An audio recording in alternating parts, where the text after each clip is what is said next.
Lens में हम लोग देखेंगे वो लेंस कितने प्रकार के? दो प्रकार के। कौन कौन?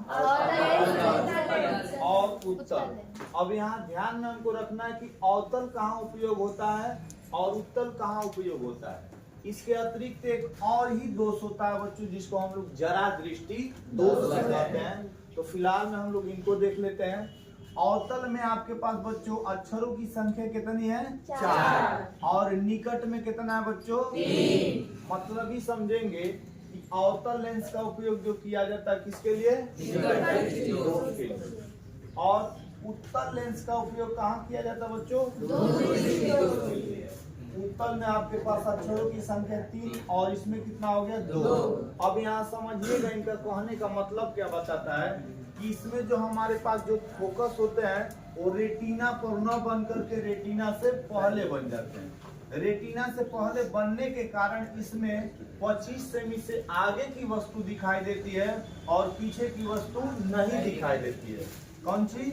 रेटिना पर बनने से, यानी रेटिना से पहले बनने के मतलब होते हैं कि यानी इसमें 25 सेमी की आगे की वस्तु स्पष्ट दिखाई देती है और पीछे की वस्तु स्पष्ट नहीं दिखाई देती है। जब हम इस लेंस का प्रयोग करते हैं बच्चों तो ये वाला प्रतिबिंब जो जाकर के कहाँ बन जाता है? रेटिना पर। और रेटिना पर बनने के कारण हमको अब ये वाला वस्तु स्पष्ट रूप से दिखाई देने लगता है। इसलिए निकट दृष्टि दोष इसके लिए बच्चों उसमें कौन सा लेंस उपयोग होगा? अवतल लेंस। निकट दृष्टि दोष में कौन सा? अवतल लेंस। अब दूसरी बात बच्चों देखिएगा उत्तल लेंस की कहानी में कि उत्तल लेंस में हम लोग क्या करेंगे कि इसका जो प्रतिबिंब बनता है बच्चों रेटिना से कहाँ बन जाता है? पीछे। रेटिना से पीछे।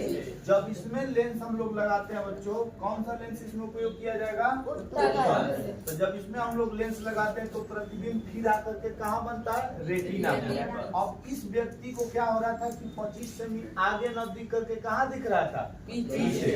मतलब दिखने को सब दिखता है, कारण ये होता है कि आपके पास स्पष्ट नहीं दिखता है तो पीछे। तो इस व्यक्ति को आपके पास अब क्या हो गया? लगा दिया गया तो अब इसको भी स्पष्ट रूप से दिखने लगा। मतलब इसमें क्या होगा बच्चों? कंफर्म हो गया? तो निकट दृष्टि दोष में कौन सा लेंस? दूर दृष्टि दोष में कौन सा लेंस? उत्तल लेंस का प्रयोग किया जाता है। अवतल लेंस कैसा होता है? बीच में पतला और दोनों तरफ मोटा।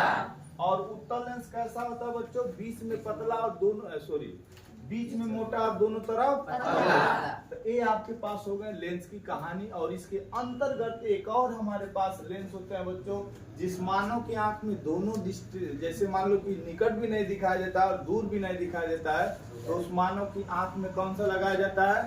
उसमें अवतल और उत्तल दोनों उपयोग करते हैं। तो उसको